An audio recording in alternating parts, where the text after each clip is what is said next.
from the audience, and arguments, what the comments on whatever you have.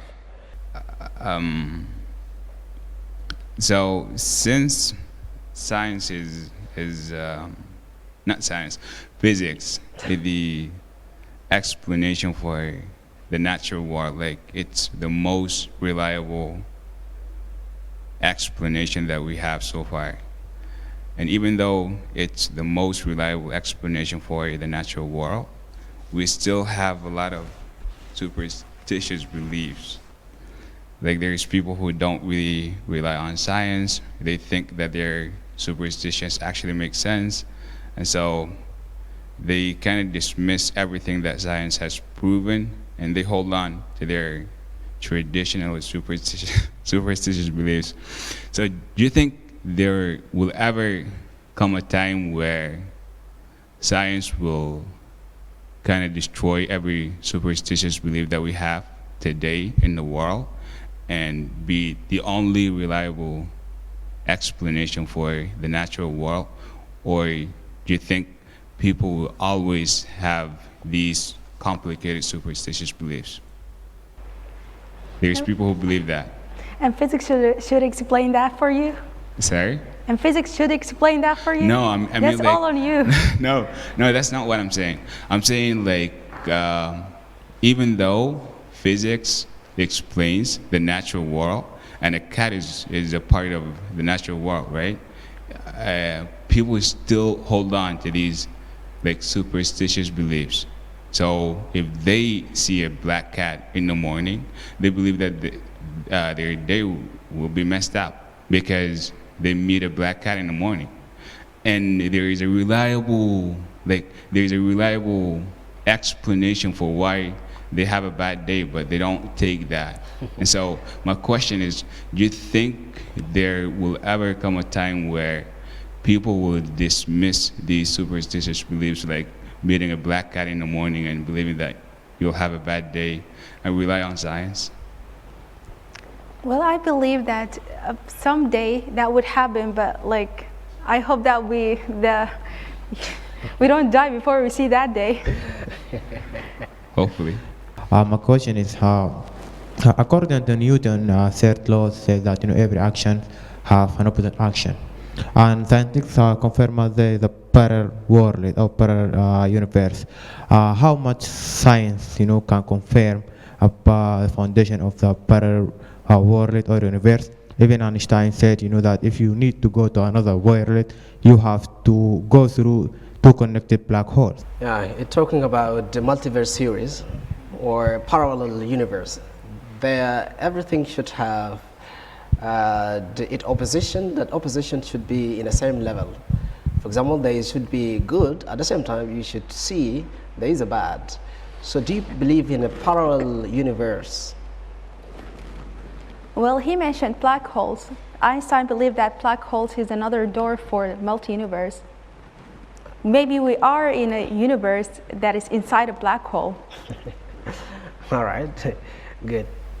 All right, let's go to someone else. Actually, I would like to talk about a theory that was mentioned and made by Plato, who divided the world into two. He said, in the first place, we have the world of an ideal, and the second, we have the world of sense. And he actually did say, in the world of an ideal, things are permanent, while in the world of sense, things are changeable. So the question is, how much physics disagree or agree with Plato's theory? It's all about the special relativity theory by Einstein. Since Einstein thinks that time and space is the same thing, he believes that, and he says that time is not a fixed thing, it's change. And Einstein saying time is fictional, and it's relevant. and Aristotle saying time is real. Do you really see there is an opposition here? because Einstein saying time is fictional. It only exists within our mind. It's not existed in the physical world. And Aristotle was saying time is real because you exist. Once you cannot deny your existence, once you cannot say you are dead body, then there is a time of starting of your entity or yourself, and there is a time of you waking up every day. So this is supposed to be time is existed, not fictionally there, but should be real. That's why I stand with Aristotle, not Einstein. Then you must be mistaken about what Einstein believed in. He does believe that time is there. It's actually, he's making it as a fourth dimension. What he's saying is time is relevant. It's not something like we can measure. He doesn't believe in the future or in the present. He says that time can slow down, you can slow it, you can stop it even if you get to the speed of light. Simple is Einstein's conclusion is time is independent, and Aristotle time is dependable, meaning there should be evidence for it because we are still alive, we see ourselves, we eat, we drink, we are changing from this to this, we're developing, every day we grow, then time is It's more of a concept than something that we can actually observe. It's a concept just like everything. All right. Okay, can we go back to the audience? And I understand that physics does not prove that. So what possibly can prove the existence of universe and human? Well, a long story short, physics cannot explain the existence of human. So let's let the human and take the universe. Yeah, universe and physics can explain the past, but nothingness, and the present as well. But what exactly the meaning of existence? Is it a state of being alive or real? Yes, there's a lot of sayings about what existence. They cannot even define what existence is anymore.